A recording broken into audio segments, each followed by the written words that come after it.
Let's learn about text embeddings, what they are, how to create them with Python, and how you can compare two pieces of text for semantic similarity. I'll show demos using one-hot encoding, LSA, Word2Vec, BERT, and finally OpenAI embeddings. I'm Alex. I'm a data engineer and I teach full-stack data science.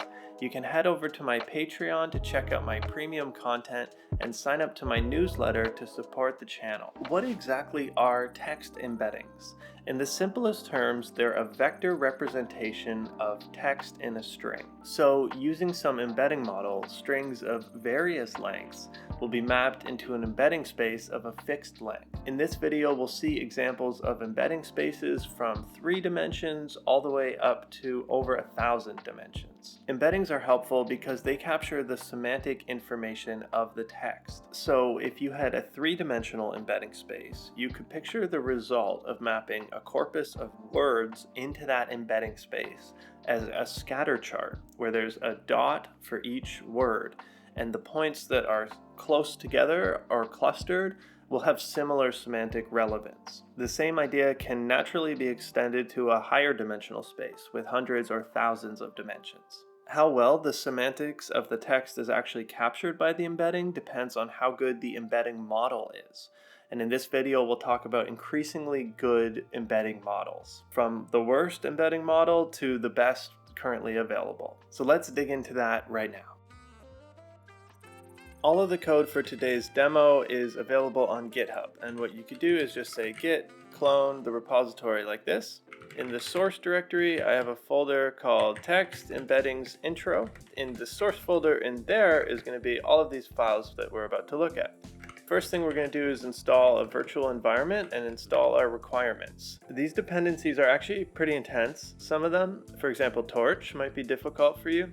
Also, I've explicitly set the version of SciPy just to avoid an error that I was getting, but you might not need to do that. So I'll say python -m venv and create a new virtual environment. And inside of this virtual environment, I'm going to go ahead and install all of these things.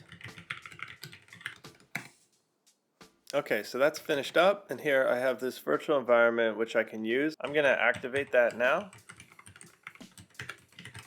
Now when I go into Python here, I have access to all of these functions. So the first example is one-hot encoding, which is like the simplest type of embedding that I could imagine. And what we're going to do is use that to compare all of these meals. We have apricot salad, chicken salad, beef stew, vegetable soup, and what I want to do in this set of demos is to look at apricot salad and find all the most semantically similar meals to that using embeddings. And the way we're going to do that comparison is with this cosine similarity. Here's the line where I'm using the cosine similarity to look at the target embedding, that's going to be the embedding for apricot salad, and compare that to all of the other embeddings that we have for the meals. I'll talk about how the cosine similarity works in the next demo. For now, let's just get this one running. I'll go into source and look at all my files here, and I'm just going to run my one-hot encoding demonstration. So up top, first we're seeing the one-hot encoding representations of all of our text. For apricot salad, that gets mapped to this vector. For chicken salad, now we have a 1 as the second position. For tuna, it's a 1 as the third position, and this is a sparse arrays with just a lot of zeros. So when we look at these in a matrix, what we see is 1s down the diagonal. This is just how one-hot encoding works. As you can imagine, there's going to be no overlap between these with the cosine similarity, and that's what we're seeing. The apricot salad has a similarity of 1, which is the maximum score we can get from cosine similarity, and everything else is 0. So this captures no semantic information, is not helpful at all as an embedding model for us. So let's move on to something that is more helpful, and that's LSA, which stands for Latent Semantic Analysis. This technique involves counting term frequencies within a set of documents. And for us, the documents are meal names. So in this sense, it gets some semantic understanding of the text. And it also involves a dimensionality reduction technique called singular value decomposition, or SVD. Looking at our example code here, we're using a count vectorizer from scikit-learn, and then we're creating our LSA model using truncated SVD. This is that singular value decomposition, and we're using only 3 components. But here I could set this higher. What this is going to do is result in a model, an embedding model, which is 3 dimensions large. So let's see how this looks.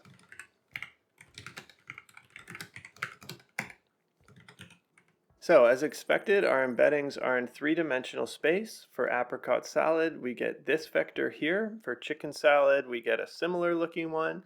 And we can see the matrix representation looks like this. So I'll briefly explain how the cosine similarity works with this example. Say we want to compare these 2 records for cosine similarity. We have them here like this. What the cosine similarity does is measure the angles between these 2 vectors. And how it does that is it takes the dot product. And what the dot product is I take this first item here and I multiply it by this guy. Next I take the number of the second index in the first record and I multiply that by the second index of the second record.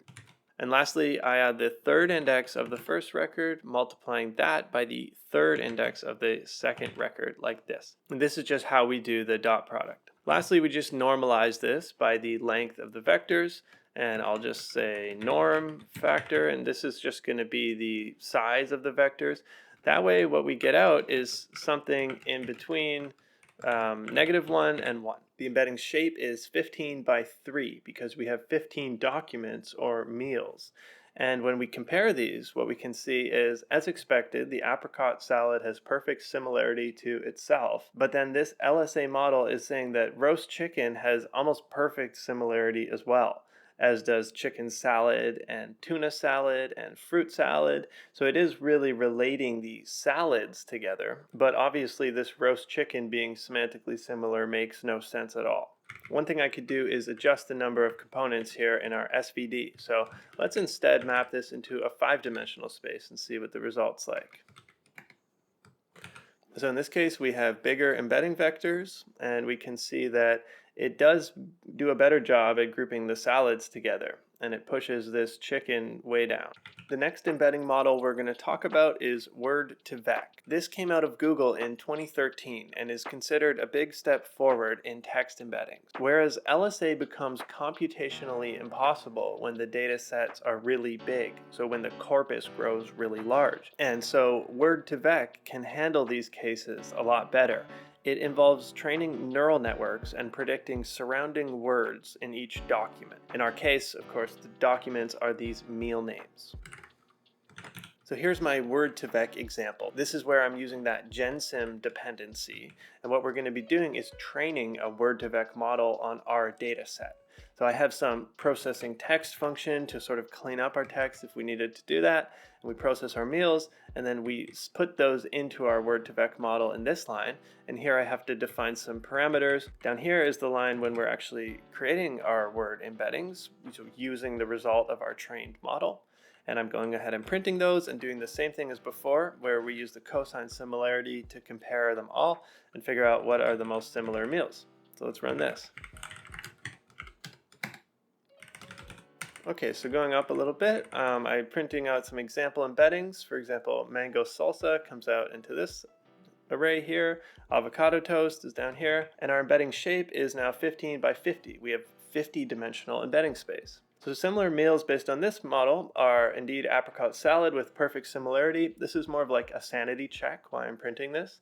Next we have a bunch of salads, so that's good. And actually this dried apricots, which I think is semantically similar because it still involves apricots, is making about halfway up the list. So this shows that this model is able to learn some semantic information about our small word data set. I don't actually know a whole lot about Word2Vec, but you might be able to pick up somebody else's model that they've trained on a larger data set using Word2Vec. So along that line of thinking is the next type of embedding model that I'm going to talk about, which is called BERT. BERT is similar to Word2Vec in that it uses deep learning or neural networks, whereas Word2Vec is more of a framework for how to train these embedding models. BERT is actually doing that training, and it did that on 3 terabytes of data, sources like Wikipedia or books. It stands for Bidirectional Encoder Representations from Transformers, BERT. So in order to use BERT, we're using Transformers library. And as you're going to see, this will go ahead and download that model that was trained on all of that data onto your computer and then run it in order to create encodings for all of these meal names. You can see how we're doing that. We load a tokenizer and a model. This is from the Hugging Face library, BERT base uncased.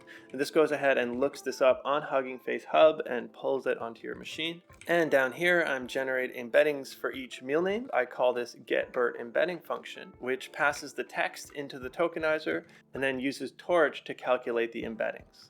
After that, we're doing the same thing we've been doing in earlier examples where we look at the cosine similarity between all of them. So let's run this one. Now the first time you run this, it'll actually pull the model from the Hugging Face hub, but I've already done that, so it's cached on my system. Let's again jump up, and these embeddings are much bigger. Here you can see one for avocado toast, and it just scrolls off the screen here. So if I go down to the bottom of my output, we can see the shape of these embeddings. There's actually 768 dimensions in our embedding space now. And let's look at the results. Apricot salad has perfect semantic similarity as expected, and actually the next most semantically similar is the other piece of text that has apricots in it. After that, we're getting some salads, but interesting things like tuna salad, which should be semantically similar to apricot salad, are actually not ranking that high with this model. So lastly, let's go on to the sort of state-of-the-art embedding model nowadays, which is from OpenAI. And we're going to use the OpenAI API in order to show what that looks like. Here I'm using the OpenAI Python library. And what we can just do is go ahead and call the embeddings by asking for this client.embeddings.create and pass in our text. And the model I'm using is this text embedding 3 small, which is a cheap embedding model that OpenAI provides right now as of 2024. This also means that I can get these embeddings on any machine, even really, really small machines with a small amount of memory and processing power, because OpenAI is handling all of that computation on their servers. They're hosting the model, and we're just basically making requests to them, probably a post request, where we just send the text as the data, and it sends back the embeddings for that text. Also, for this step, you'll need to set an environment variable. Right here, it's OpenAI API key. And I just check that that's been set. Otherwise, I raise an environment variable in this script, which is a reminder that you have to go ahead and set that. And here's what I mean. You could just go down here, say like this, equals, and then paste your API key right here. I already have that available in my environment, so I'm not going to do anything like that. I'm just going to go ahead and run this. And keep in mind that this will incur some cost as we're making API calls to OpenAI. But we're not talking about a lot of money here. These are just a few meal names, which are all very short. So the amount of tokens are very small. And so here's our result. We can actually see at the top some examples. For example, avocado toast is mapping into this array. We have these 3 dots in the middle. And actually our embedding space is huge. It's 1,536 dimensions. That's what OpenAI provides from this endpoint right now. And this 15, again, just represents the number of documents or meals, in our case, that we're passing in. So the most semantically similar meals, according to OpenAI, with this model are fruit salad, chicken salad, and then we have roasted nuts and dried apricots. I find that really interesting, that it's actually determining that some salads are going to be more semantically similar than like the dried apricots. And I think that makes a lot of sense, actually. Next, we have our final salad, which is tuna salad. And then down here, we kind of have everything else with lower semantic similarity. This one's cool because apple pie is also a fruit, like an apricot. So it gets higher semantic similarity than other stuff like, you know, roast chicken or vegetable soup. So that's all I have for you today on embeddings. Thank you for watching. Please leave a like if you enjoyed this video and want to see more like it. And consider subscribing and checking out my content on Patreon in order to support the channel. If you have any questions about this content, or if there's anything I touched on in this video that you want to learn more about, let me know in the comments. To recap, we've learned what text embeddings are, some of their historical context, and how to create them with Python. We explored comparing text embeddings using the cosine similarity in the context of recommendation systems. Thanks again for watching. Namaste.